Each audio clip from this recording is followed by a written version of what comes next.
તો આગળ છે એક્ઝામ ટુડે પર મિત્રો 22 જૂન 2025ના રિલેટિવ કરંટ અફેર્સની ડિસ્કશન આ વિડીયોમાં આપણે કરવાના છે. તો છેલ્લે સુધી વિડીયો સાથે બની રહેજો. કરંટ અફેર્સ ઇમ્પોર્ટન્ટ ટોપિક છે, દરેક એક્ઝામમાં પ્રશ્ન પૂછવામાં આવે છે. મિત્રો ટોપિક પર આવીએ. 22 જૂન 2025 વિશ્વ શરણાર્થી દિવસ ક્યારે મનાવવામાં આવ્યો? ક્વેશ્ચન નંબર 1 છે. તો રાઈટ આન્સર છે મિત્રો, દર વર્ષે 20 જૂનના રોજ વિશ્વ શરણાર્થી દિવસ મનાવાય છે. બરાબર. હાલમાં મિત્રો 19 જૂને વિશ્વ સિકલ સેલ દિવસ, 18 જૂને ઓટિસ્ટિક પ્રાઇડ ડે, 17 જૂને વિશ્વ મગરમચ્છ દિવસ, 16 જૂને આંતરરાષ્ટ્રીય પારિવારિક પ્રેષણ દિવસ, 15 જૂને વૈશ્વિક પવન દિવસ અને 14 જૂને વિશ્વ રક્તદાતા દિવસ મનાવાયો. તમામ દિવસ ઇમ્પોર્ટન્ટ છે. હાલમાં કઈ યુનિવર્સિટીએ અનુસૂચિત જનજાતિના વિદ્યાર્થીઓને પ્રશિક્ષિત કરવા માટે જય હિન્દ યોજના શરૂ કરી છે? તો અનુસૂચિત જનજાતિના વિદ્યાર્થીઓને પ્રશિક્ષિત કરવા જય હિન્દ યોજના દિલ્હી યુનિવર્સિટી, બરાબર, દિલ્હી યુનિવર્સિટી દ્વારા શરૂ કરવામાં આવી. જય હિન્દ યોજના, જેનું પૂરું નામ છે જનજાતિ immersive holistic intervention for novel development. હાલમાં કયા રાજ્યના હાઈકોર્ટે એકલ સિંગલ યુઝ પ્લાસ્ટિક વસ્તુઓ પર પ્રતિબંધ લગાવ્યો છે?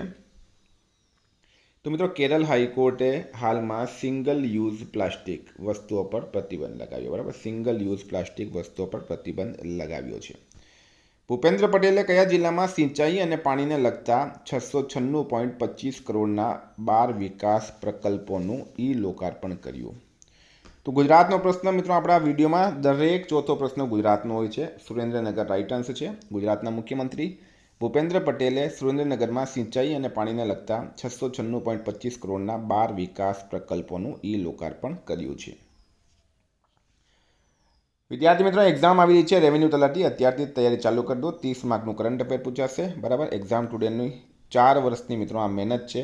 4 વર્ષથી આપણે કરંટ અફેર્સમાં રોજ વિડીયો અપલોડ કરીએ છીએ, ડેલી પીડીએફ પ્રોવાઈડ કરીએ છીએ. બરાબર, આમાં તમને 1 વર્ષનું કરંટ અફેર્સ મળશે, સાથે 40થી વધારે ટોપિક વાઇઝ કરંટ અફેર્સની પીડીએફ મળશે. પીડીએફ માટે માત્ર 200 રૂપિયા 9510411961 પર ગૂગલ પે, ફોનપે, પેટીએમ કંઈ પણ કરો મિત્રો, સ્ક્રીનશોટ મોકલી આપો. 2 મિનિટમાં પીડીએફ મળી જશે. તમામ પરીક્ષાઓમાં 100% કરંટ અફેર આપણું પૂછાય છે. કોઈને ડેમો જોઈતી હોય, સબૂત જોઈતા હોય તો પણ આ નંબર પર કોન્ટેક્ટ કરી શકો છો. હાલમાં ચર્ચામાં રહેલ ઇડુકી વન્યજીવ અભયારણ્ય કયા રાજ્યમાં સ્થિત છે? તો ઇડુકી વન્યજીવ અભયારણ્ય કયા રાજ્યમાં સ્થિત છે? તો મિત્રો એ છે કેરળ રાજ્યમાં. કેરળ રાજ્યમાં આવેલું છે ઇડુકી વન્યજીવ અભયારણ્ય. રાજ્ય છે મિત્રો કેરલા, જિલ્લો છે ઇડુકી, સ્થાપના વર્ષ છે 1976, વિસ્તાર છે લગભગ 105.364 ચોરસ કિલોમીટર. આટલું તમારે યાદ રાખવાનું. કેરળના સીએમ છે મિત્રો હાલમાં પિનરાઈ વિજયન. હાલમાં ભારતે દેશમાં ફાલ્કન 2000 જેટના નિર્માણ માટે કયા દેશ સાથે કરાર કર્યો છે? તો મિત્રો ભારતની અંદર હવે ફાલ્કન 2000 જેટનું નિર્માણ કરવામાં આવશે. ભારતે હાલમાં ફ્રાન્સ સાથે કરાર કર્યો છે. પૂરી માહિતી આપું, ફાલ્કન 2000 બિઝનેસ જેટ હવે ભારતમાં બનાવવામાં આવશે. રિલાયન્સ ઇન્ફ્રાસ્ટ્રક્ચર અને ફ્રાન્સની એરોસ્પેસ કંપની ડસોલ્ટ એવિએશન વચ્ચે આ માટે વ્યૂહાત્મક ભાગીદારી થઈ છે. મિત્રો આ ડસોલ્ટ એવિએશન એ જ કંપની છે જેણે રાફેલ બનાવ્યો હતો. હાલમાં અસદ આલમ સિયામ કયા દેશના વિદેશ સચિવ બનાવવામાં આવ્યા? અસદ આલમ સિયામ કયા દેશના વિદેશ સચિવ બન્યા છે? બાંગ્લાદેશ રાઈટ આન્સર છે. પાડોશી દેશ બાંગ્લાદેશના નવા વિદેશ સચિવ બની ગયા છે હવે અસદ આલમ સિયામ. હાલમાં ભારતે કયા દેશ સાથે ઉચ્ચાયુક્તોને બહાલ કરવા સહમતિ કરી છે? તો મિત્રો તમને એક પ્રશ્ન અહીંયા સમજાવું.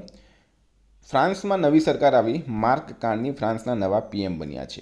એના પહેલાં જે ફ્રાન્સના મિત્રો પીએમ હતા, બરાબર, એ ખાલિસ્તાનને સપોર્ટ કરતા હતા. અને સોરી મિત્રો, કેનેડા, ફ્રાન્સ નહીં પણ કેનેડા, બરાબર. જસ્ટિન ટ્રુડો કેનેડાના પૂર્વ પીએમ હતા મિત્રો. તે સમયે તેઓ ખાલિસ્તાનને સમર્થન કરતા હતા અને ભારત વિરોધી ચાલતા હતા.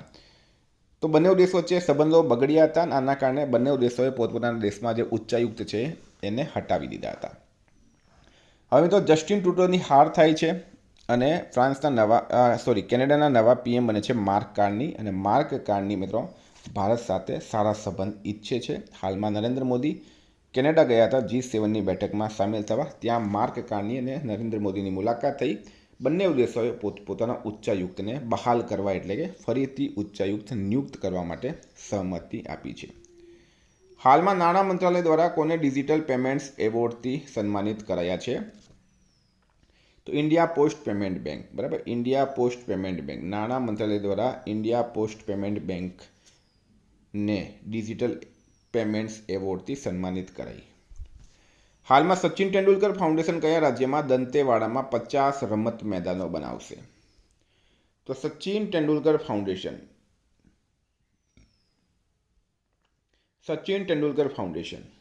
દંતેવાડા મિત્રો એક નક્સલ પ્રભાવિત વિસ્તાર છે, બરાબર. આઝાદી પછી ત્યાં કોઈ પણ વિકાસનું કામ થયું નથી. હવે દંતેવાડા નક્સલ મુક્ત થયો છે અને છત્તીસગઢમાં આવેલું છે મિત્રો. છત્તીસગઢમાં સચિન તેંડુલકર ફાઉન્ડેશન જે છે ત્યાં સ્પોર્ટ્સને પ્રોત્સાહન આપવા માટે 50 મેદાન બનાવશે. હાલમાં આંતરરાષ્ટ્રીય ઉર્જા એજન્સીને તાજા રિપોર્ટ મુજબ દુનિયાનો ત્રીજો સૌથી ફાસ્ટ વીજળી ઉત્પાદન કરવાવાળો દેશ કયો બન્યો છે? તો ઇન્ટરનેશનલ એનર્જી એજન્સી તાજા રિપોર્ટ મુજબ દુનિયાનો ત્રીજો સૌથી ફાસ્ટ વીજળી ઉત્પાદન કરવાવાળો દેશ આપણો ભારત બન્યો છે. હાલમાં નિપ્પોન કોઈ ઇન્ડિયાના પ્રથમ ભારતીય એમડી કોણ બન્યા? તો પ્રશ્ન છે મિત્રો, નિપ્પોન કોઈ ઇન્ડિયા એના પ્રથમ ભારતીય એમડી કોણ બન્યા છે? રાઇટ આન્સર એમના સંપત કુમાર, બરાબર. સંપત કુમાર બન્યા છે. આ તમે એમનો ફોટો પણ જોઈ શકો છો. ક્વેશ્ચન નંબર 13 છે, હાલમાં કયા રાજ્યએ સ્કૂલોમાં હિન્દીને ત્રીજી સામાન્ય ભાષાનો દરજ્જો આપ્યો છે? કયા રાજ્ય દ્વારા સ્કૂલોમાં હિન્દીને ત્રીજી સામાન્ય ભાષાનો દરજ્જો આપવામાં આવ્યો? મહારાષ્ટ્ર મિત્રો, રાઇટ આન્સર છે. મહારાષ્ટ્ર સરકાર દ્વારા રાજ્યોની શાળાઓમાં હિન્દી ભાષાને ત્રીજી ભાષા તરીકે સામેલ કરવા અંગે નિર્ણય લેવાયો છે. રાજ્ય શિક્ષણ વિભાગ દ્વારા એવી શાળાઓમાં હિન્દી ત્રીજી ભાષા તરીકે શિક્ષણ આપવામાં આવશે જ્યાં પ્રથમ ભાષા મરાઠી અને બીજી અંગ્રેજી ભાષા હોય છે.